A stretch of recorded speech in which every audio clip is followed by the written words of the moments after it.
Ladies and gentlemen, welcome to the webinar about sponsorship. Yeah, thank you very much that you have signed up so numerous for this webinar, and let's spend now one hopefully very interesting hour for you. In this webinar, we are going to speak about sponsorship, about the future of sponsorship, what can be done to make sponsorship better and more interesting. And for sure, we're going to try to find solutions also how both organizers and event sponsors can better work together in the future. First of all, I would like to thank to Adam Perry from Event Industry News, who made this webinar possible. And let me introduce myself quickly. My name is Peter. I'm the CEO and the co-founder of SponsorMyEvent.com. SponsorMyEvent.com is a marketplace that brings together event organizers and sponsors. So we are matching basically these two categories on this platform in a way so that at the end, in best case, a sponsorship can be made between the organizer and the sponsor. Of course, with this activity, we see a lot of events coming in, how they present themselves to sponsors. We see also what sponsors expect from the event organizers. And this gives quite a good feeling at the end in what direction sponsorship should go in the next months or years even.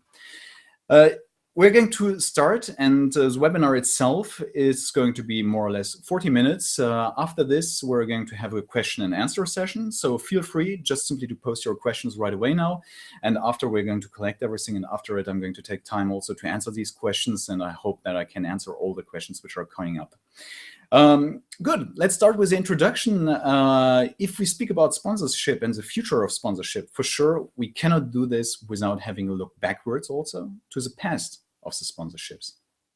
Sponsorship is something which is, let's say, quite old. So I would say the form as we know it of sponsorship probably popped up in the 50s, more or less.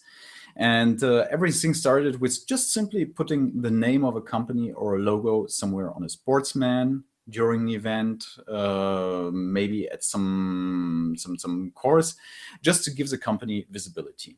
And that's something which is surprisingly something which didn't change in very often occasions, didn't change so much. Still today, we can see that a big part of the sponsorships is quite old-fashioned. That means we see that banners are hung, we see that a roll-up is put, that a logo somewhere is put, but we see as well that this kind of sponsorship doesn't work very well anymore.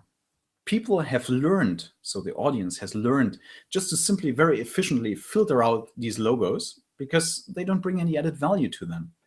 So I give you an example of a football match. So probably all of you have, within the last few weeks, at least sneaked into a football match, be it on TV, be it live on a place itself. Now, if I would ask you if you can remember and tell me the logos of the sponsor which have been showing there, I'm pretty sure that most of you will not be able to do it simply because you forgot about them. Simply because they were not linked to the event itself, and they didn't bring for you an added value that you could remember. So basically, in your subconscious, most likely, you will remember this logo. So the next time you go to the supermarket and you see a product of this brand, most likely you will say, oh yes, I saw this logo somewhere, but you're not going to link it directly to the football match. And that's something which is, I call it the old-fashioned way of sponsorship, which clearly has to be changed because it doesn't bring this added value both to the event organizer, but also to the event sponsor and also to the audience, because that's the third component which has been neglected way too long. And this brings me also to a concept that I'm going to explore more in detail later. It's that for the moment, still very often, it's only a win-win situation. That means we have the sponsor who's winning, and we have the organizer who's winning. Now with the transition to the last generation sponsorship, we're talking about a win-win-win situation, which takes into account the role of the spectator, of the visitor of the event itself as well. And that's a concept I was discussing with Kim Skilden-Raid from Power Sponsorship, a very interesting internet site also about sponsorships that I highly recommend to you as well. I was discussing with her, and she said, actually, yes, we're not only even in sponsorship 2.0 in the meanwhile, but we're in the fourth generation even of sponsorship in the meanwhile.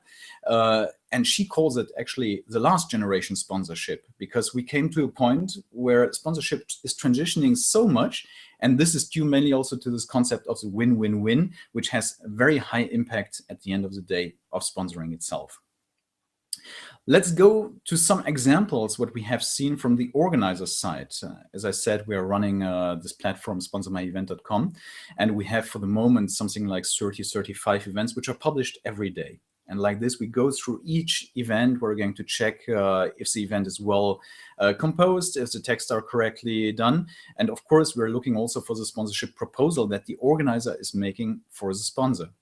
And when we look through these different packages which are proposed, then we see very often that the package design is made quite poorly very often. We see that obviously event organizers are not taking a lot of time just to dive into this idea of what can we offer to the sponsor.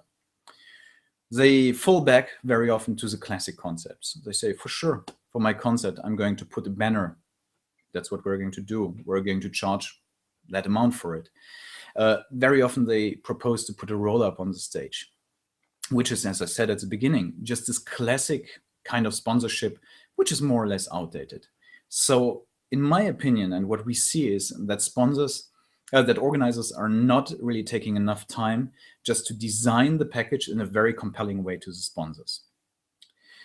Of course, making a compelling sponsorship package design, that needs quite a lot of creativity also, because you need to sit and you need to think, what can I really do? How can I integrate the sponsor in a way that it's both beneficial for me, for the sponsor, but also win-win-win for the audience. So that's something which is very important also to keep in mind, that this creative process of designing the packages can take a lot of time for event organizers, but at the end of the day, it pays off, because you as an event organizer, of course, you will have more sponsors who are more satisfied also with the result.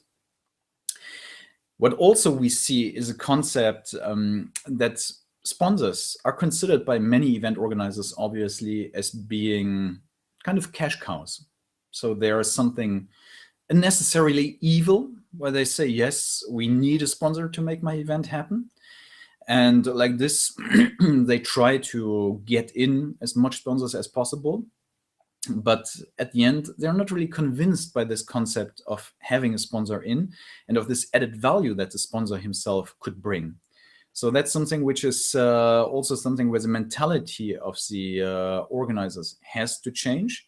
Instead of seeing the sponsor as a cash cow, it would be much, much better to see the sponsor really as a real partner who can join in right at the beginning of the event. That means already in best case during the conception phase. I call it in this case immersion, because the sponsor has to really be involved and can also maybe influence the concept itself of the event. Of course, in a positive way. It would be not good if the sponsor would influence the event in a bad way, just simply to push it into his direction. The sponsor himself also, he has also, of course, to give a positive input, creative ideas, but it's mainly at the beginning the organizer's role also just simply to embrace the sponsor and to work very closely also with the sponsor. From the sponsor side, it's clearly that we see that the sponsor has to go from a, let's say, passive role to a more active role. So we have, again, this concept of the win-win and win-win-win situation, where we need to see that it's not only the sponsor and the organizer who are important, but for the sponsor also it should be extremely important, even if not more important than the other two wins, the third win, so the target audience. Because the target audience are those who are going to be confronted directly with what the sponsor is offering. That means be it that he's going to have their booth at the event, be it a photo booth, be it that he's going to be involved in a different way. But the target audience has to be really involved and has to be part of the sponsorship itself. Just being there, being passive, doesn't bring anything today anymore. Being active and working really on the place with the participants, that's something which will make it possible that also the audience will keep in mind what the sponsor has to offer at the end of the day. So what are the implications and what changes in the relationship also between the sponsor and the organizer?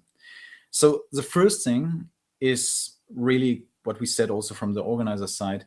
The sponsor has to become a real partner. The sponsor has to become a person or a company who's getting involved.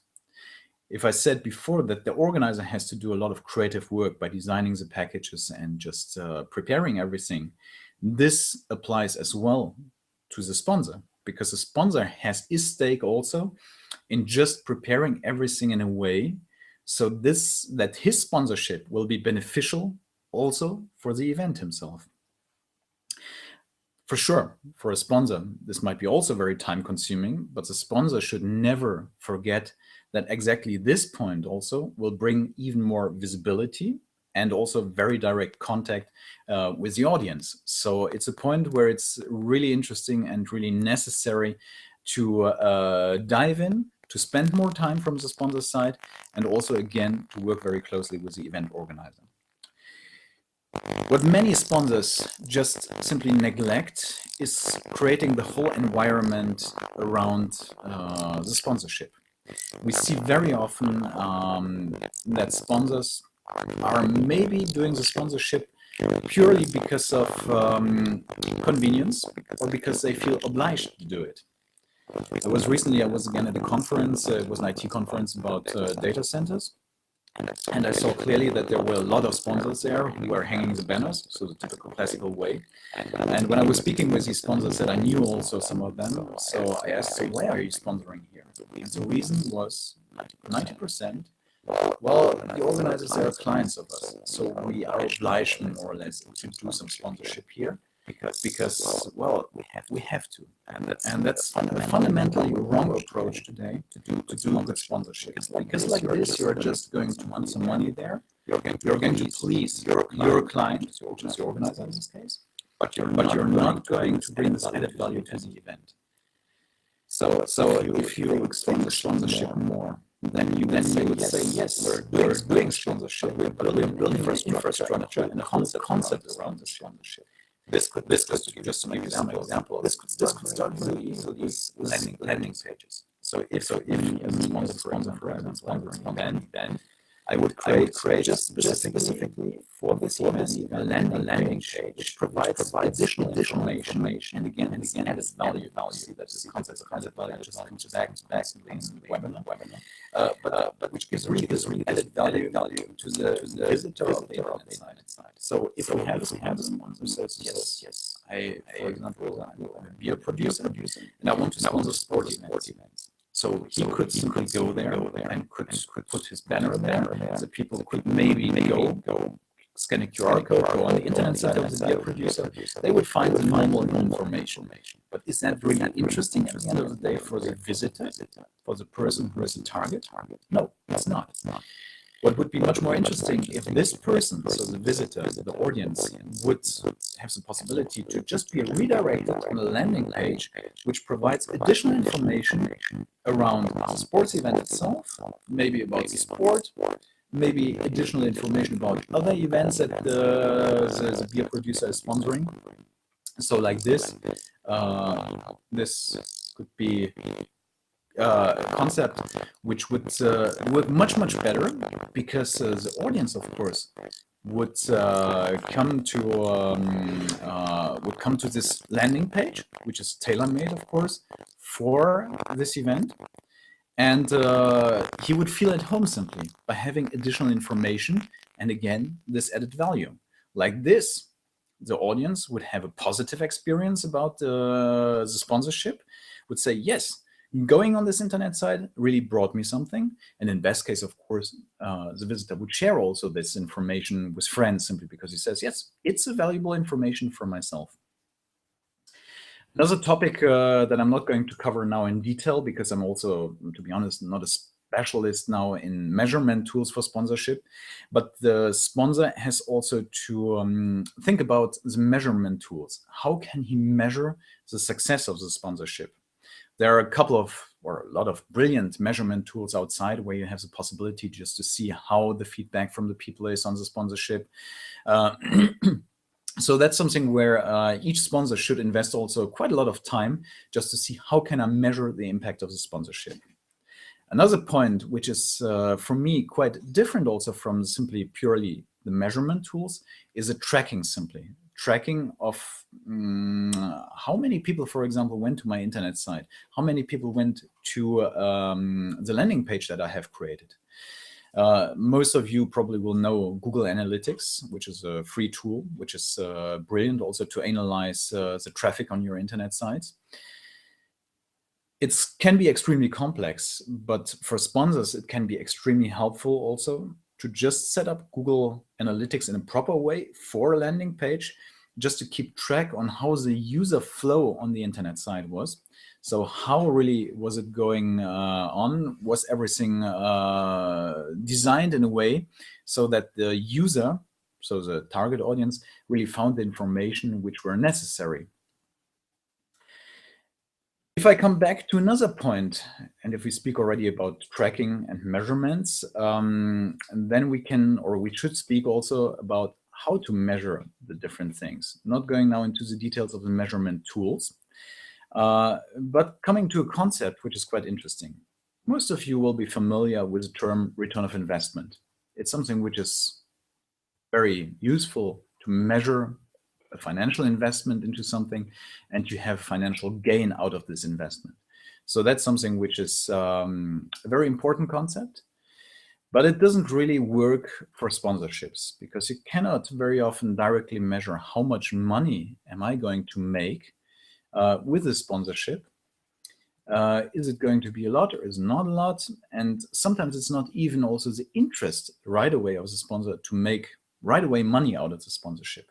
That's why another concept comes into play, which might be much more interesting, which is return on objective.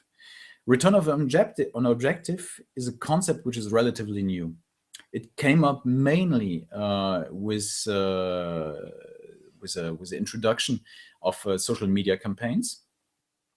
And with these social media campaigns, all of a sudden, it was not necessarily the main point to see I'm going to spend now 50 euros on some Facebook ads, and I'm going to make out of these 50 euros 250 euros, for example. But the main topic or main case was more or less to see I want to have more followers on my Twitter account. I want to have more clicks or more likes on my Facebook page. I want to have more people who are signing up on my internet site in order to have the direct contact with these people and to later on make business with them. So the idea was not to measure right away the return of the investment, but the return on these objectives. So the objectives were set clearly by amount of followers, signups, etc. And this is a concept which can be applied in a very, very good way also to sponsorships, because sponsorships themselves, they are quite similar actually to the concept of social media ads, because sponsorship, just as social media ads, is or can be extremely targeted. You're going to have a very precise location. You have a very precise audience. You have a very homogeneous audience very often. You have clearly same interests of many of the people. And like this, it's extremely targeted. So what's very interesting for sponsors, but also for the organizers to understand this concept of return on objective. Because if we keep this return on objective concept in mind, then it will be very easy to define for the sponsor a certain number of objectives that this sponsor wants to reach. And this, of course, defines also how the sponsorship should be done. If my objective is, for example, just simply to generate clicks on my internet site, then it would be probably better to sponsor a place on the organizer's website or some place where people can click right away.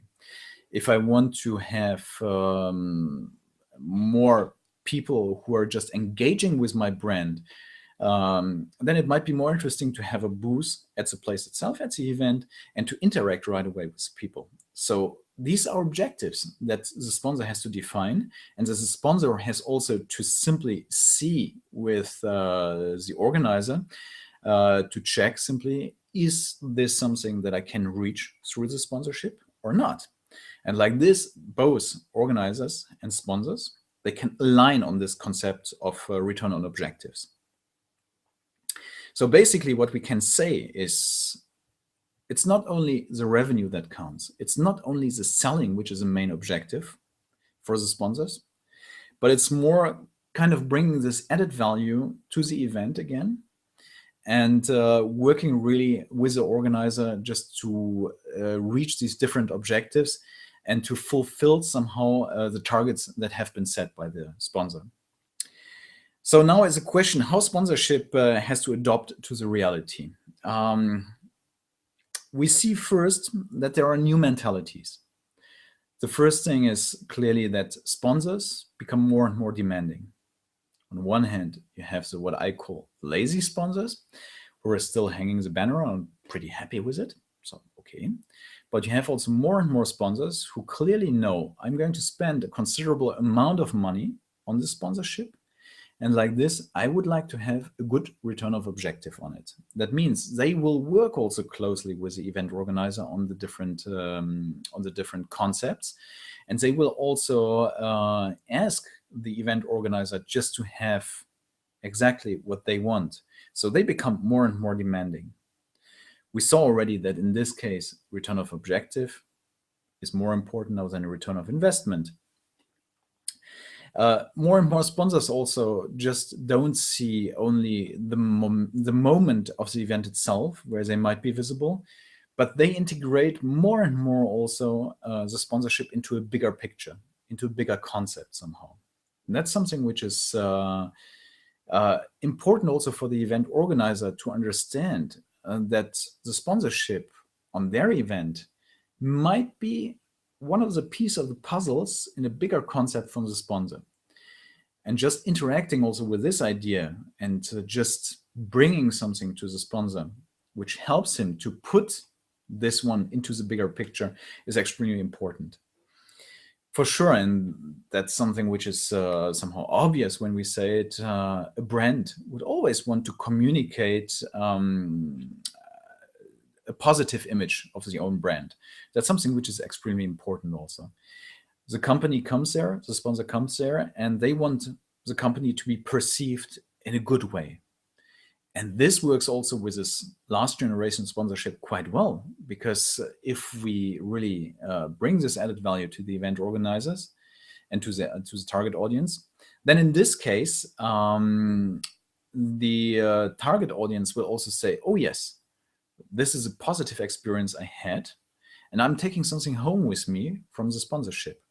And that's something why I'm insisting so much also that event organizers and event sponsors have to work so hard really on this concept of just bringing this added value to the event, because so many times we see really that this point is extremely neglected.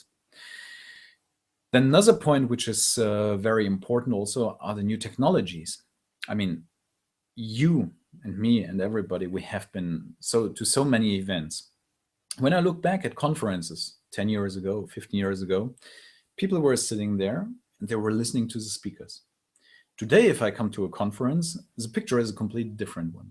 I see most of the people in the audience sitting there with a smartphone, sitting there with a tablet, for sure listening, but also at the same time using these new technologies just to maybe have additional information about what the person is speaking about.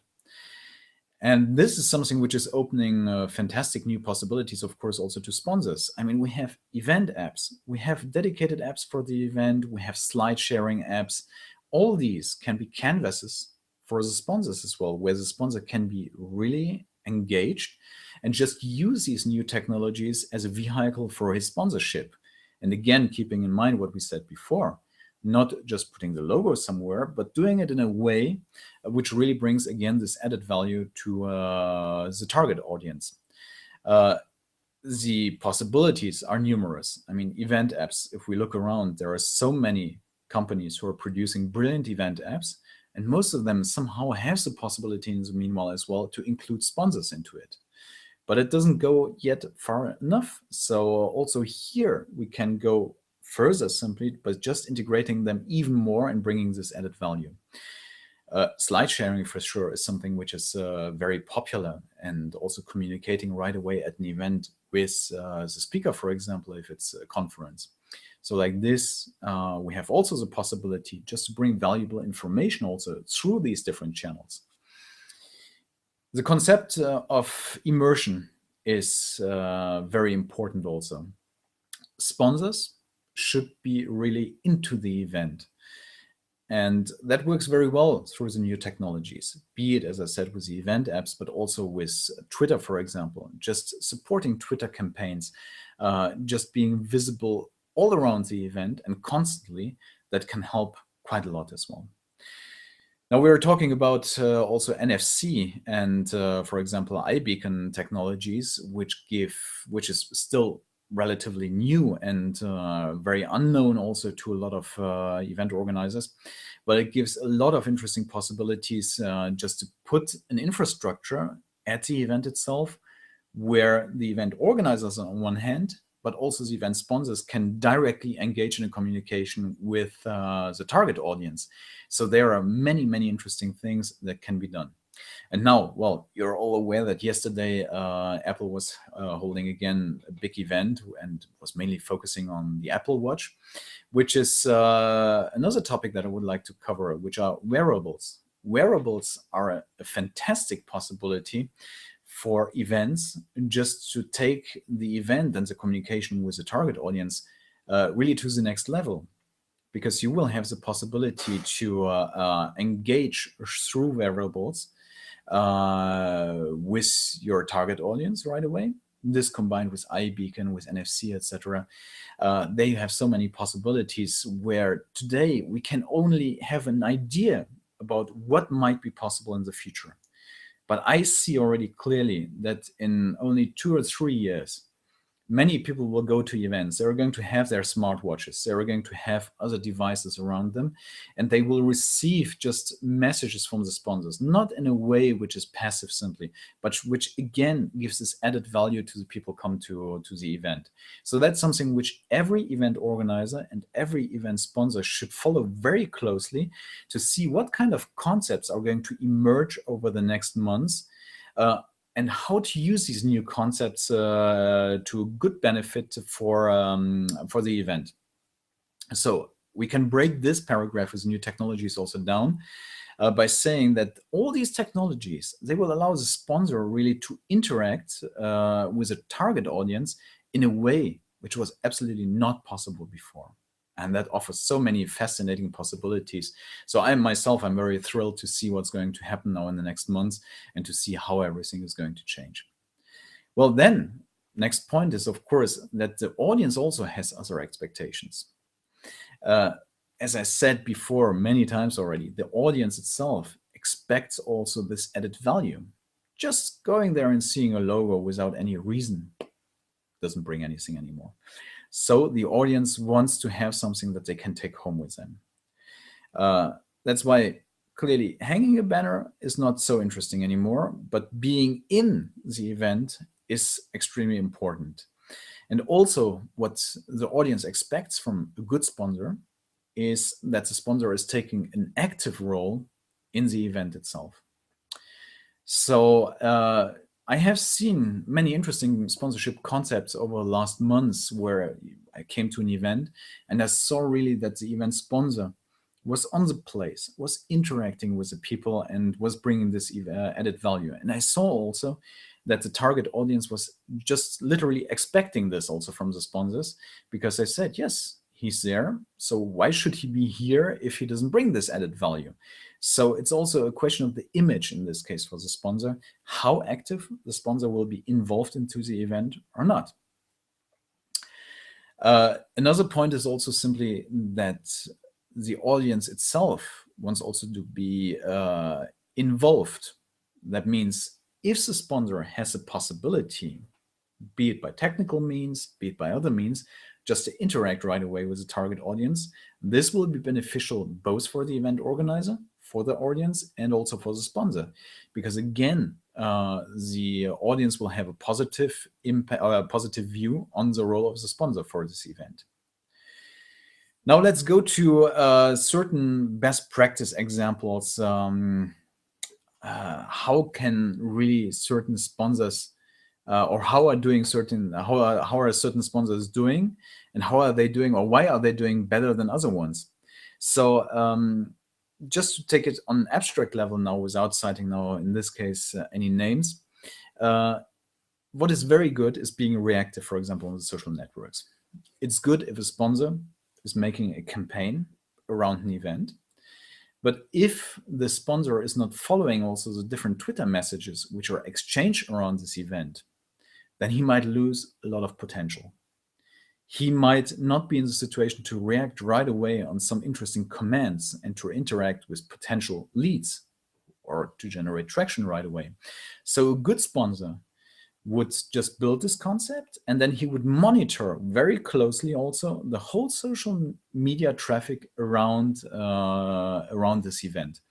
This can be done today with tools which are available on the internet, like a Community or Social Bro, for example, in the case of Twitter, but also simply by other possibilities like Hootsuite, for example, where you can just monitor very closely different social networks and to see what's happening and what's going on these social networks.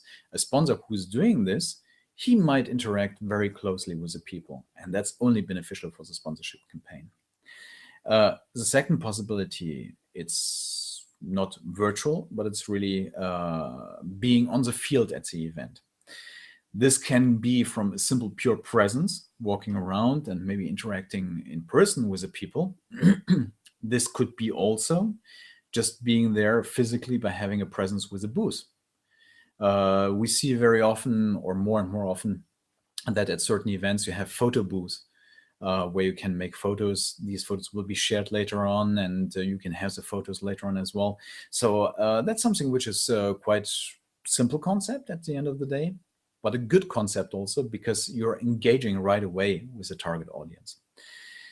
Another possibility, which is a rather simple example, is a sponsor who's just taking a certain amount of tickets for the event and is distributing these tickets for free to his clients. That's a concept which is for sure not new, but it matches very well this last generation sponsorship because it works very well with a win-win-win situation. So on one hand, the event organizer has clearly the advantage that he has a sponsor who's buying a certain number of tickets. So the organizer will know I will have a certain amount of people coming to my event, which is more or less granted.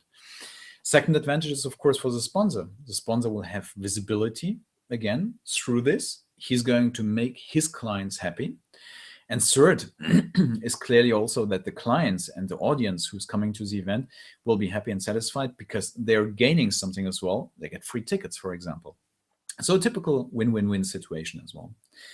To come to a more concrete example, in November, I was at the Web Summit in Dublin, which was quite a huge event.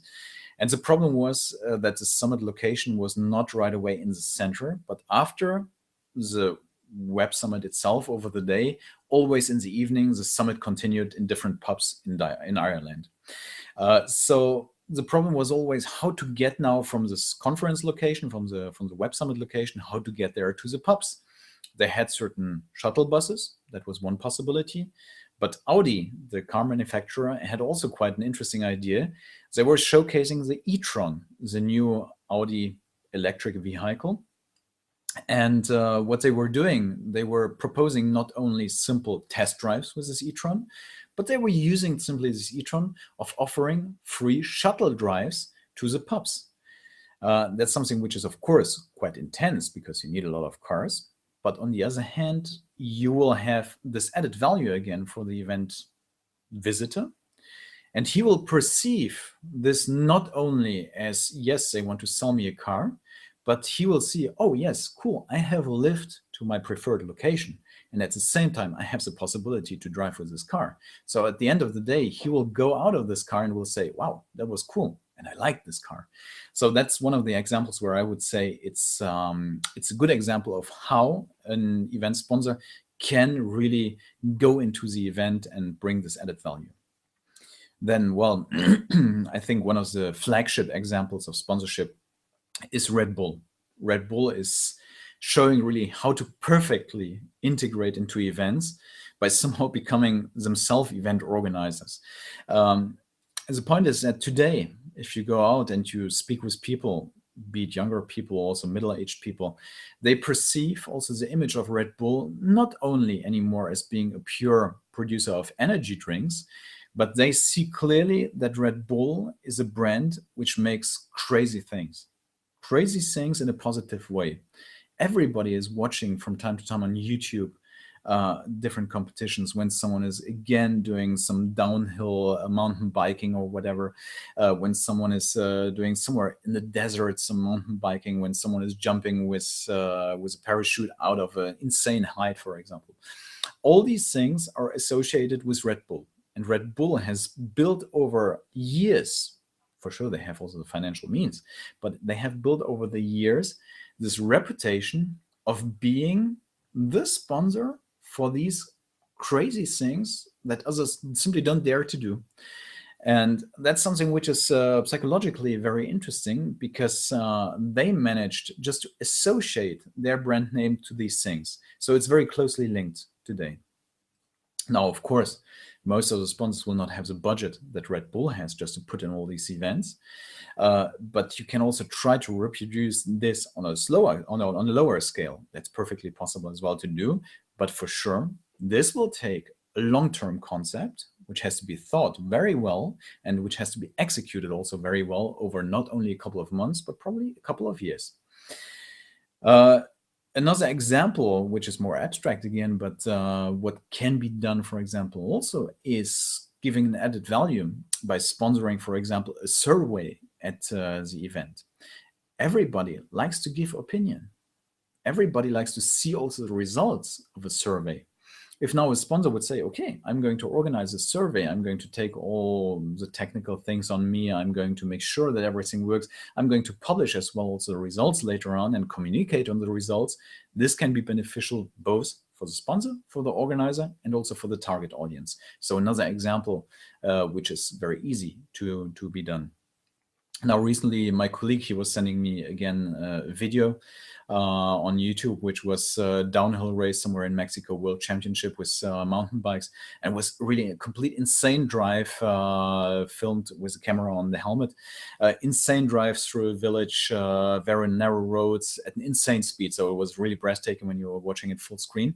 And of course, this guy, he was wearing a GoPro, which is for sure the cameras which in the meanwhile, everybody knows, okay, action camera equals GoPro. But for GoPro, these are the perfect occasions just simply to have this possibility, just to show at the beginning the logo GoPro, and at the end. People will watch it from the beginning till the end, and everybody knows for sure, what else? GoPro. And they're doing it so well that they're just supporting the right sportsmen who are doing, again, these insane things. And GoPro is about to build kind of a reputation just like Red Bull, just continuing on this niche where they are in and just positioning themselves as being the ones somehow. So this was more or less now the topics about how sponsorship will change.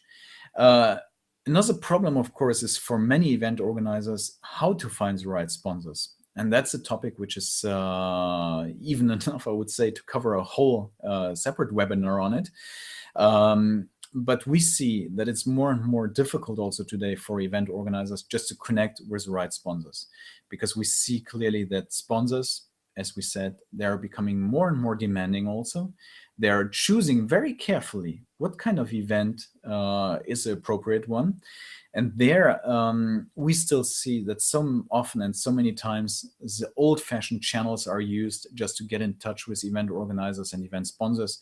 And I think it's really time now to take it to the next level and to take it to the digital age also, to use all the new possibilities that we have with the internet just to connect with sponsors.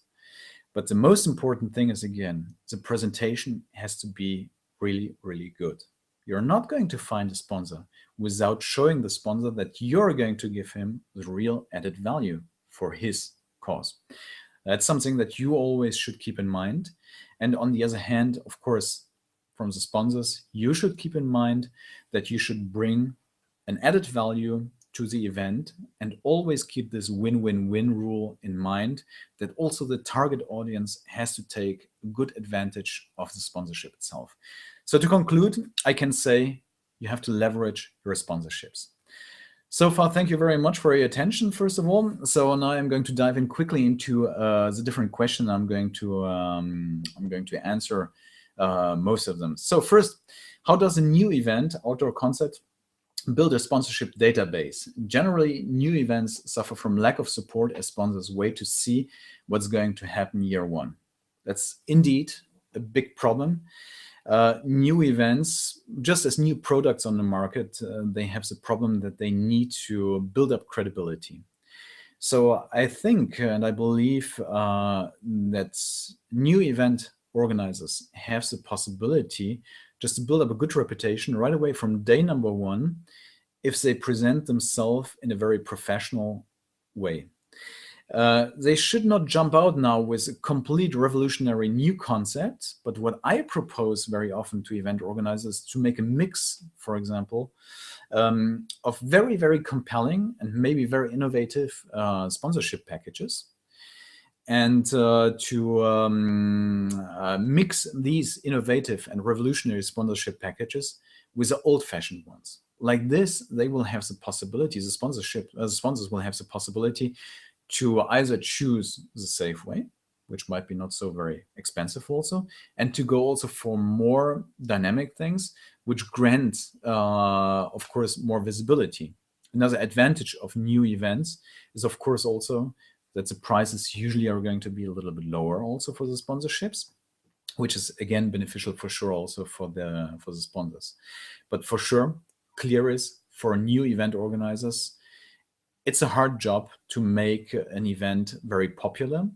But on the other hand, we have all the different possibilities. Building up a Facebook page, building up a homepage, being on platforms like sponsormyevent.com to have a good impression, being on LinkedIn, just making a professional looking logo, for example, for the event. This helps a lot. So another question is, you have mentioned added value a number of times. It would be really helpful to hear of a number of ways that sponsors can engage, further than the event banners, etc. previously mentioned. Well, I think I almost answered these questions also at the end with certain examples that I gave. I think physical presence on the event is very important, as I said, with photo booths. Also, for example, if it's more sports events, why not being present with something which brings this added value, like, for example, sponsoring a drink, being there and giving also surprising things to the event audience. This could be, for example, you're going to a concert, and if you're as a sponsor, you can react very quickly and okay, it's an open air concert, but it's going to rain, for example. Why not just very quickly organize a couple of hundreds or thousands rain covers with a logo on it, which brings clearly this added value. We don't need always to look so far to find the right added value.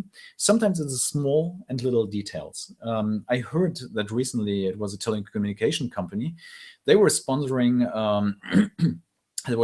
a concert, and they were following very closely on Twitter what was going on during the event itself, during the concert. It was also an open air concert, and someone was twittering that he was losing his head. Okay. So the sponsor, he was seeing this message, and just within 10 or 15 minutes, they were just figuring out where this person was, organized new hat for them, just brought it there and said, hey, here we have the hat, of course, with the logo of the sponsor. And this is something which, of course, was tweeted right away. It got publicity. People were talking about this. And right away, the sponsor had a positive impact and a positive image, just simply by following very closely what's going on the Twitter communications.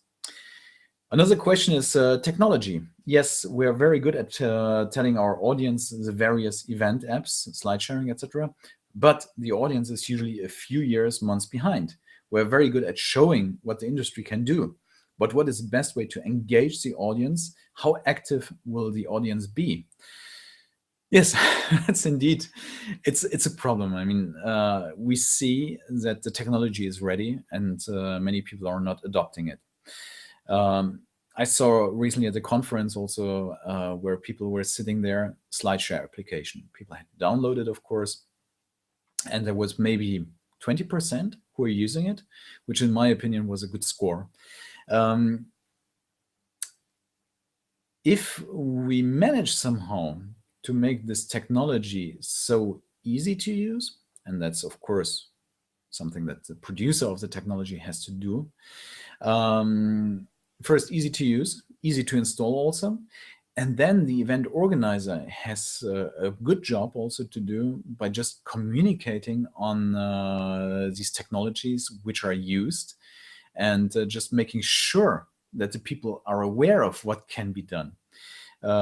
Today, everybody has a smartphone for sure. Very soon also most or a lot of people will have probably also smartwatches. So this is a process which will take time. And at the beginning, for sure, event organizers will have to use technology, even if they know that most of the people will not use it at the beginning. But that's always with new technology a problem, that you need to have these early adopters, and then step by step, more and more people are going to use it. For sure, also, event organizers have to be careful not to rely too much on certain things, especially at the beginning. So it has to be a mix between the traditional technologies and the new technologies for sure. But I think at the end of the day, event organizers, they need to have a lot of patience, and they need to just stay also behind, communicate a lot, communicate the benefits for it. And on the other hand, the producers of the event technology or this technology, they need to make sure that everything is as easy as possible. So here we have another question. Do you think event apps are the future in terms of return on objective and will serve better than personal interactions and even replace them? I don't think that ever any technology will fully replace personal interactions, and being better also not necessarily. I think for a long time at least, event apps will clearly support these personal interactions, and they will help just to focus on the connections that you really want to make. So if I see a well-made event app, for example, I know just in advance who is going to be there, who's going to be interesting for me, how can I interact with these people. But this is for me only the key, just simply to interact at the beginning through this event app with a person, and then at the event, for example, just to find this person and to speak with this person directly. So I think event apps will be extremely important for many events, not only conferences, by the way, but they will for sure, they will not replace the personal interactions right away. That's for sure. So I think we have covered now all the questions. So I really would like to thank you for your attention. It was a pleasure to be with you. And I'm pretty sure also that this is not going to be the last webinar. So maybe we're going to cover in one of the next webinars how to find sponsors. Maybe we're going to cover also in one of the next webinars for the sponsors how to find the right events, which is also clearly a difficult topic as well. I would be happy if you would have a look also at sponsormyevent.com, of course, because it gives quite an interesting opportunity both for sponsors and event organizers. If you have any questions, just don't hesitate to write me an email. You can reach me at any time under peter@sponsormyevent.com. Thank you very much.